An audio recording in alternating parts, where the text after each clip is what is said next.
नमस्कार दर्शक बंधु आपण को स्वागत करुच्ची ओडिया टीवी यूट्यूब चैनल रे।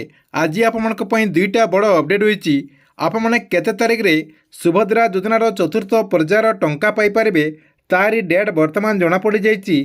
ता सहित आपण जानते जो भत्ता टंका वृद्धि कर सरकार तरफ जो 3500 टंका भत्ता वृद्धि कर 3500 टंका हिताधिकारी मानू केबे दिज्व से नहीं डेट जना पड़ जाइए। आपण जहाँकि ये वीडियो माध्यम ये दुईटा अपडेट विषय में पूरा डिटेल जानीपारे और केते तारीख में आपण को यही टंका दिज्व से नहीं आपण पूरा डिटेल जानीपारे जहाँकि आपण को मुझे नहीं पूरा डिटेल जनईदेवी। से भिडटी को आप शेष पर्यंत देखूँ। ता पूर्व वीडियो को गोटे लाइक कर दिंतु और जो मैंने चैनल को नुआ आसवे चैनल को सब्सक्राइब करके पाखर बेल आइकन को क्लिक करके ऑल नोटिफिकेशन ऑन कर दिंतु।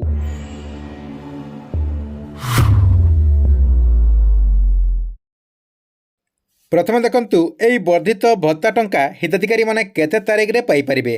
देखंतु आपण समस्ते जानिचंती जे राज्य सरकार जहाँकि भत्ता टंका वृद्धि करिसंती। एथर 3500 टंका भत्ता देबा पई राज्य सरकार जहाँकि घोषणा कर सारिचंती। जो मानकु 80 वर्ष रु ऊर्ध्व होतुबो एवं जो माने भिन्नक्षम रहिचंती तांकर भिन्नक्षम प्रतिशत जदि 80% रु अधिक रही से जहाँकि 3500 टंका भत्ता पाइपर। देखंतु सरकार तरफ जो दिन ठारू आपणकर ये 3500 टंका भत्ता वृद्धि कर से दिन ठारू जो माने योग्य अछंती से हिताधिकारी माने सरकार तरफ केते तारीख रे ये टंकाटी दिज्व से नहीं अपेक्षा कर रही। यार भितर बहुत बड़ गोटे अपडेट आसी जे जो माने आपणकर ये जो वर्धित 3500 टंका पाइबे तांकरी पाई वर्तमान गोटे खुशी खबर आसी से जहाँकि कम दिन भितर आपणकर ये वर्धित 3500 टंका पाइपर तारी डेट मध्य जना पड़ जाइए। देखंतु आपणकर ये वर्धित जो 3500 टंका रही आपको सरकार तरफ आगरू कहला जे जनवरी मासर 15 तारीख पर आपको जहाँकि यही टंकाटी दिज्व। आज किंतु तारी डेट मध्य जना पड़ जाइए जहाँकि जनवरी 26 तारीख रे आपन जहाँकि आपणकर ये वर्धित टंका पाइपर बोली अपडेट होती। जहाँकि सरकार तरफ आपण को ये वर्धित 3500 टंका जनवरी 26 तारीख रे मिल पारे बोली अपडेट होती। किंतु एजाए सरकार तरफ ऑफिशियली किसी घोषणा करा जाए नहीं। जेते बेले भी सरकार तरफ ऑफिशियली घोषणा करा जिवो आपण जहाँकि यही चैनल माध्यम रे सर्वप्रथम जानीपारे।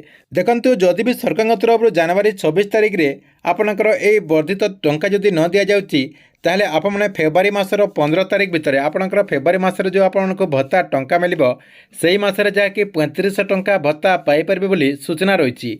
एथिला भत्ता टंका को नहीं गोटे अपडेट ता सहित देखंतु आपणकर सुभद्रा योजना को नहीं गोटे बहुत बड़ अपडेट होती। सुभद्रा योजनार जो चतुर्थ पर्यायर टंका रही आपणकर प्रथम किस्तिर जो चतुर्थ पर्यायर टंका रही से चतुर्थ पर्यायर टंका को मध्य बहुत सारा महिला माने जहाँकि अपेक्षा कर रही जे सरकार तरफ केते तारीख रे यही टंकाटी दिज्व। देखंतु आपणकर चतुर्थ पर्यायर टंका डिसेम्बर मासरे देबार थिला किंतु सरकार तरफ किछि त्रुटि कारण मुख्यतः आपणकर ई केसी एवं आपणकर जो फिल वेरिफिकेशन पेंडिंग रही जाता जो मानकर से सब जहाँकि सर्वे करने सरकार तरफ ए समयसीमा को परिवर्तन करा जायछि एवं आपणकर जनवरी 15 तारीख पर आपन जहाँकि यही टंकाटी मिल पार बोली सूचना दि जाता। एवं किंतु आपणकर डेट मध्य जना पड़ जाइए जे आपने से डेट रे आपणकर सुभद्रा योजनार जो प्रथम किस्तिर टंका रही से प्रथम किस्तिर टंका पाइपर।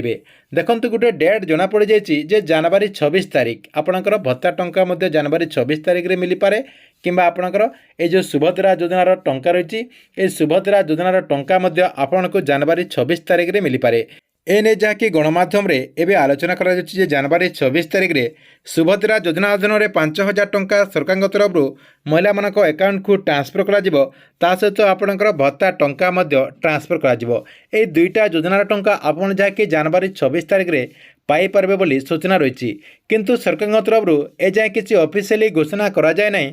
परवर्ती पर्यायर जहाँकि सरकार तरफ ए ऑफिशियली घोषणा कले आपन जहाँकि पूरा डिटेल जानीपारे।